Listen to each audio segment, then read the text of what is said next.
Anchor Rashmi Gautam ఈ పేరుకి ప్రత్యేకమైన పరిచయం అవసరం లేదు.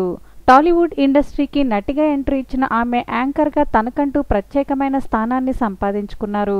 అయితే రష్మి యాంకరింగ్కి ఎంత మంచి ఫ్యాన్ ఫాలోయింగ్ ఉందో ప్రత్యేకంగా చెప్పక్కర్లేదు. ప్రస్తుతం జబర్దస్త్ షోతో పాటు శ్రీదేవి డ్రామా కంపెనీ షో కూడా యాంకరింగ్ చేస్తూ అందరినీ చాలా బాగా ఆకట్టుకుంటున్నారు. ఇక యాంకర్గానే కాకుండా సినిమాల్లో నటిస్తూ గుంటూరు టాకీస్ వంటి మూవీతో హీరోయిన్గా తనకంటూ ఒక స్పెషల్ ఇమేజ్ని సంపాదించుకుంది రష్మి. ఇక సోషల్ మీడియాలో చాలా యాక్టివ్గా ఉంటూ తన షోస్కి అలాగే ఫోటోషూట్స్కి సంబంధించిన బ్యూటిఫుల్ మూమెంట్స్ని షేర్ చేసుకుంటూ అభిమానులకి ఎప్పుడూ టచ్లో ఉంటారు. అయితే ఇప్పుడు యాంకర్ రష్మి హాస్పిటల్లో చికిత్స పొందుతున్నారు. ప్రస్తుతం ఈ వార్త సోషల్ మీడియాలో వైరల్ అవుతుంది. ఇక హాస్పిటల్లో బెడ్ పై ఉన్న ఒక ఫోటోని షేర్ చేస్తూ ఎమోషనల్ పోస్ట్ చేసింది యాంకర్ రష్మి. షోల్డర్ సర్జరీ చేయించుకుంటున్నాను. నా యూజువల్ సెల్ఫ్కి రావడానికి వెయిట్ చేయలేకపోతున్నాను. షోల్డర్ని ఫిక్స్ చేయించుకుంటున్నాను.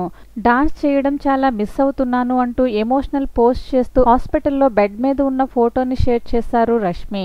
ప్రస్తుతం ఆమె షేర్ చేసిన ఈ పోస్ట్ అలాగే ఫోటో నెట్టింట్లో వైరల్ అవుతుంది. ఇక ఈ ఎమోషనల్ పోస్ట్ అలాగే ఫోటోస్ చూసిన అభిమానులు డోంట్ వరీ బీ సేఫ్ అంటూ హెల్దీగా బయటికి రండి అంటూ కామెంట్స్ పెడుతున్నారు. మరి యాంకర్ రష్మిపై మీ అభిప్రాయాలను కామెంట్ చేయండి. ఛానల్ని సబ్స్క్రైబ్ చేసుకోవడం మర్చిపోకండి.